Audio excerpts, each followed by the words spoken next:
gearing up for the ACCA exams but feeling overwhelmed by the exam structure? How are the level different and what do you need to know to pass them?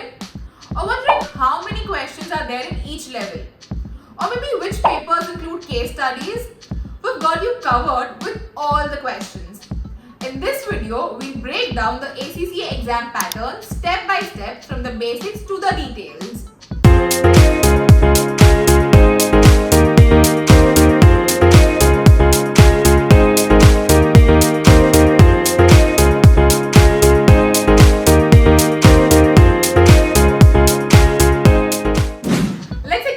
The structured approach of ACCA exams ranging from applied knowledge to strategic professional levels, now each having a distinct evaluation criteria and formats tailored to test comprehensive knowledge and skills in accounting and finance. Let's begin with the applied knowledge level where foundational concepts are tested through multiple choice questions. At this level, all three papers consist entirely of MCQs, and to pass, you need to achieve a minimum of 50%. In applied skill level exams, corporate and business law is entirely made of objective type questions, also known as the OTQs. The other papers such as FM, FR, PM, AA and TX have a mix of 60% OTQs and 40% subjective questions. You must score at least 50% to pass each exam. At strategic professional level, which is the highest level, all four papers are purely subjective exams. Each exam requires a minimum passing score of 50%. Now let's get deeper into the specifics of each subject across the three ACCA exam levels.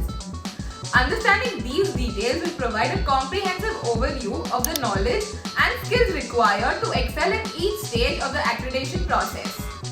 Now the first paper in applied knowledge level is business and technology.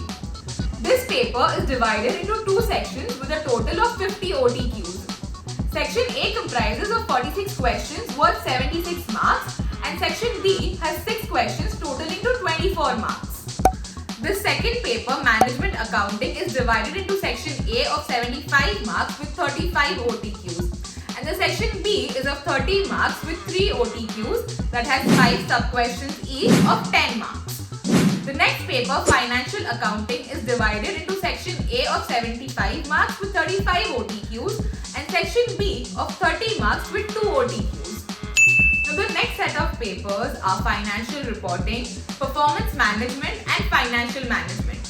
Each paper includes section A of 30 marks with 15 OTQs, section B of 30 marks with 3 case studies containing 5 OTQs each, and lastly the section C, which is of 40 marks with 2 descriptive questions.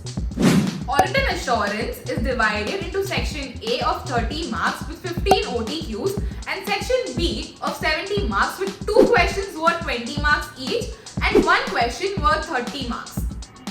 Taxation is divided into section A of 30 marks with 15 OTQs, section B of 30 marks with 3 case studies containing 5 OTQs each, and section C of 40 marks with 3 descriptive questions, 1 question of 10 marks and 2 questions of 20 marks each. Now moving on to the last level, which is the strategic professional level. Now the first paper here, that is strategic business leader, consists of 3 tasks or questions with 2 to 3 sub-questions per task. Out of 100 marks, 80 marks are for technical syllabus area knowledge, what you write, and 20 marks are professional skills, how you write the exams. The next set of papers contain advanced financial management, advanced performance management, advanced audit and assurance, and advanced taxation. Now each paper in this contains of section A of 50 marks with 1 question and section B of again 50 marks with 2 questions, each worth of 25 marks. Understanding the ACCA exam pattern is crucial for effective preparation. With this breakdown, you can approach your study with clarity and confidence. If you found this video helpful, please like, share and subscribe for more insights and tips on your ACCA journey. Thanks for watching and we'll see you in the next video.